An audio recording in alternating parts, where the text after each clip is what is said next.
So stick around for that.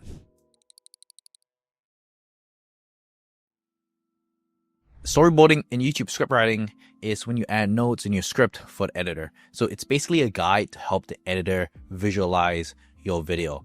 So whether you're writing scripts for yourself or you're writing scripts for a client, it's important to storyboard, because that way the editor will have an idea of what clips to put in, what visuals to put in, if you have a certain vision in terms of how it's meant to be edited. This is especially for like documentary scripts, but also for like educational scripts, right? If you refer to a study, you want the editor to be able to pull up the study and then have like the yellow highlight, if that's kind of the visual that you want to have. So it's important to give the editor direction, and that is what storyboarding does. So these notes explain how scenes should look, what emotions they should show, and what clips or effects to use. So you can see here, right, for the edit, do the exact opposite edit of the intro, right? Instead of clouds and halo, do hell background and demon thorns in their head, right? Do an edit where the camera falls sideways and uncovers the 7 heavenly virtues, similar to 38, right? So you can see here, it's sometimes really in depth, but it doesn't always have to be super in depth. It kind of depends on the video. So I'm going to talk about, how to storyboard different videos, how I think about it, how to collect these clips, and how to make your life of the editor a lot easier.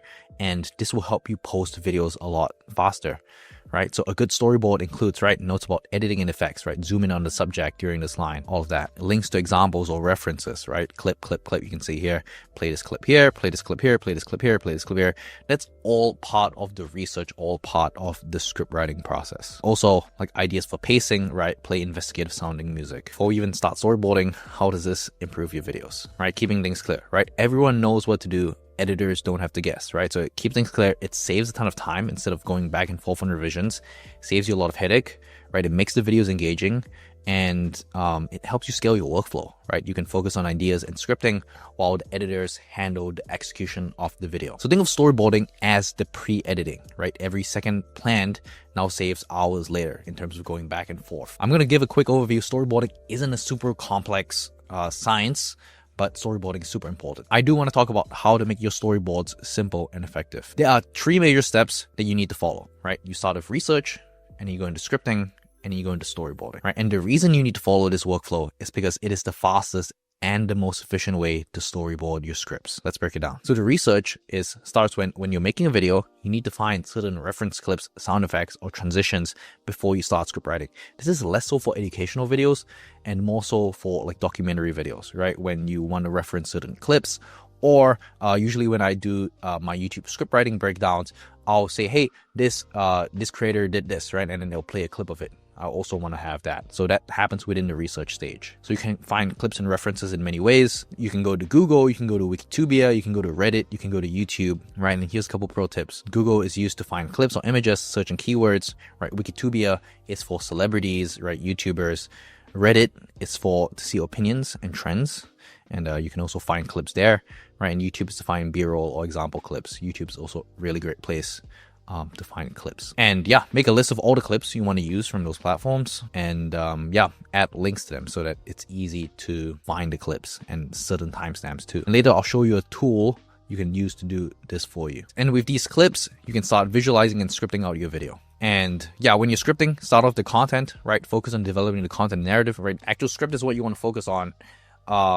And then later on, you can write your hook or explanation clearly before thinking about your effects. So the storyboarding is, I talk about this at the last step because really this is after editing the full script, where you'll add certain annotations for the editor, right? Try your best to implement the clips that you found into the overall story of your script. That way it'll be easier for you to add clips. So here's how you can add clips in the most effective way. I like to storyboard my videos using the VRCT framework, which stands for visuals, references, clips, and time codes, right? And this is how you use them to your full potential. You want to have all of these. With visuals, right, you want to revisit the script to include transitions, references, and clips ideas, right? And here I have an example, right? Add fade to black after this line, or use slow motion shot here. References, right? Any links to videos or images.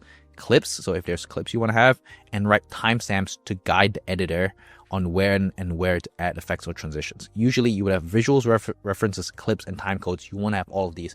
Time codes especially, right? It's the worst when you just add a video and don't give the specific time code. Spend a little bit of time, right, sourcing the specific clips, adding certain time codes so that your editor can save a bunch of time when he's editing. So I recommend you try to add as many visuals, references, clips, and time codes to your video as possible. Right, that's super ideal. Saves your editor a bunch of time. It's pretty easy for most scriptwriters to storyboard their videos wrong, right? So here are the most common mistakes that you can make and how you can avoid them. Mistake number one, too many details, right? That means you overwhelm the editor with unnecessary information, right? Usually the editor might have their own creative direction. You give them too many details, hard for them to know what to do, right? No context, right? It's vague notes, make it hard for editors to know what you want. Copyright problems, right? Using unlicensed clips or music can also get your video taken down. Ignoring your editor, right, means you miss out on valuable expertise. You have all these mistakes. Here's how you can avoid these mistakes. With too many details, right, scriptwriters might believe that the more you write, the better, but that's not always the case, right? So notes that are too long, you'll just waste you and your editor's time, right? So don't have a note that's too long. Just give them the information that they need and they'll do the rest.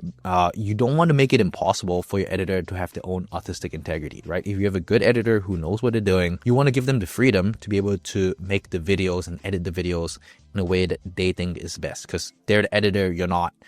They probably have some sort of expertise here. You're forcing them to follow your instructions instead of letting the editor do their job. The best way to avoid this mistake is to keep notes concise and only include what's essential. So we can cut that original example into this, right? So just much shorter, much more concise. No context, right? An even bigger problem is if you're too vague, right? So there's one end, too many details. The other is like no context, right? Make the edit better. It just makes no sense. You have to balance between making your notes concise and helpful without overdoing it. So once again, we always fall back to the framework, right? Visuals, references, clips, time codes. So focus on these four when you're storyboarding, right? Anything more than this is fluff and anything less is too vague. Another mistake is copyright problems, right? One thing to always remember when you're looking for clips is to avoid copyrighted clips and music, right? It's usually bad news because that could lead to demonetization of the specific video and you don't get AdSense from it. You don't want that. So using clips and music without permission might lead to your video being copyright claimed and might lead to your video losing monetization or worse, getting blocked. And you can avoid this problem by using copyright-free resources and double-checking usage rights. And you can do this by using Google's copyright match tool. And the last mistake is ignoring your editor, right?